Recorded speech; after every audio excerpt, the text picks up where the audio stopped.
leaving. I'm gone.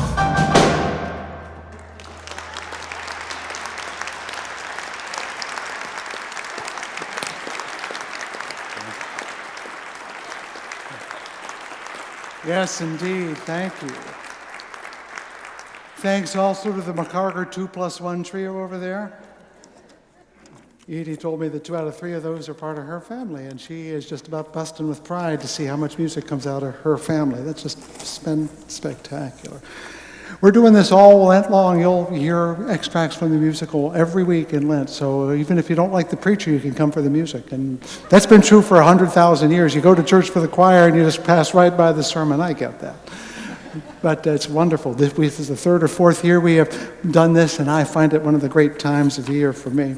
Well, I wasn't with you last week, and you had Ruth Holy Lowry back, and I hope you had a good time. She's one of my favorite people. She was wonderful. But though I wasn't here, I was actually in church. I wasn't in church here, and in fact, it wasn't on Sunday. It was on Saturday. I went to church 3 times, in fact. In the warm morning Mexican sun, Wendy and I went to the opulent Iglesia Nuestra Señora de Guanajuato up in the hills north of Mexico City. There's a beautiful church there, lots of Baroque colonial architecture. And so we got there to find whole crowds of families with little babies being baptized. So instead of leaving, we sort of sat in the back and watched this processional of new life. Babies in white gowns and little white caps. And the fun part was that they often had brothers or sisters, little baby brothers, kind of 2- and 3-year-olds, and they were often dressed up as little demure little damas with wide skirts, and the boys were dressed as little toy bishops with mitres. It was remarkable to watch it all take place, and the merriment and the happiness on the grandparents, the abuelas and the abuelos, and the parents and the babies. So we said, we'll come back later. And we did. We got back there, a little past noon, and lo and behold, there was a bride and a groom at the altar with 8 attendants kneeling in piety, and there was the same priest doing the wedding. And so we paused for a moment and then moved on. And later on that evening, we said, well, certainly things are done by now, and we showed up, and sure enough, there was no service going on. And then the priest emerged again, and I said, what's this? He marched to the back, and I spied through the door a young woman in a gownless evening strap, as my wife likes to call it, and her young man in a gayabera, and the priest came out to meet them at the door. They were getting betrothed. In the middle of that day, not at church, we were walking up one of the narrow streets of the town, and down the street is coming an open-air hearse. And there's the coffin bedecked with flowers and the family following. So I attended 3 baptisms, a wedding, a funeral, and a betrothal, all in one day. And I thought, how fortunate this priest must be to be watching the lives of his flock go from the beginning to the middle to the end.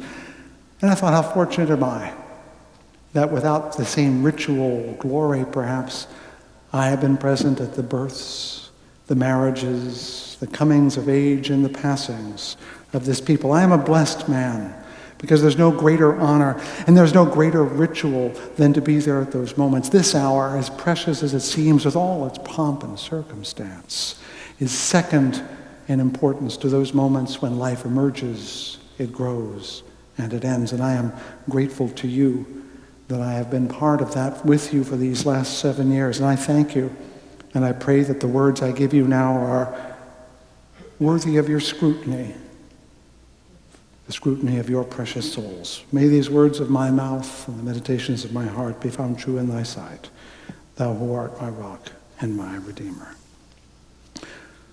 So yes, I was in Mexico City mostly, one of the largest cities on earth. It was my first trip south of the Rio Grande, though I've been to Europe several times, and it was an enlightening experience, as I wanted it to be. It's a very rich culture, a deep history, one that exceeds ours in depth and breadth and complexity. 80%, I learned, over 80% of the population has roughly half indigenous ancestry. Now, to put that differently, in the United States, less than 3% of the residents of the United States can claim Amerindian ancestry. But imagine if this room all looked like Potawatomi and Ottawa Indians, and that was normal. That's Mexico. I learned something else too, that while Mexico itself is not a poor country, it's becoming a very large economy. It has a lot of poor people in it.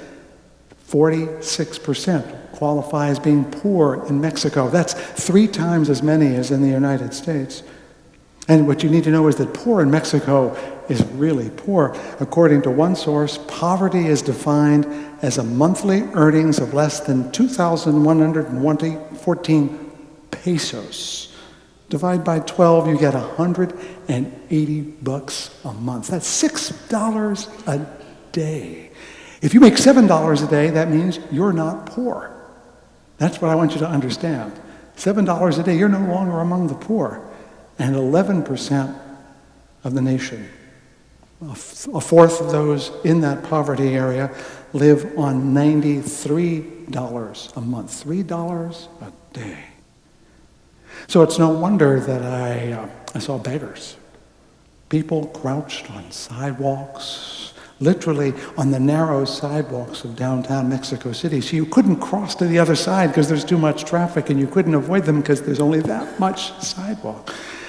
And they're often leather-skinned and disabled, crouched down, holding out a cup or a hat. And every time I looked in one, there was never any money in it. So it wasn't that I was not the one putting money in it. No one was putting money in it. Sure. Now, yeah, we have panhandlers here in the United States, but they tend to be rather tall, robust men that make us scared. These were small, shriveled up people who seemed barely able to move. The only other time I've seen that kind of poverty up close was when I was in another developing country, Turkey. Another thing I noticed, as I pointed out, is that despite all these poor people, the beggars, notably, no one was giving them money. The streets are very crowded, so we all see them, we all walk around them. We all walk around them very conscientiously, but no one put any money in.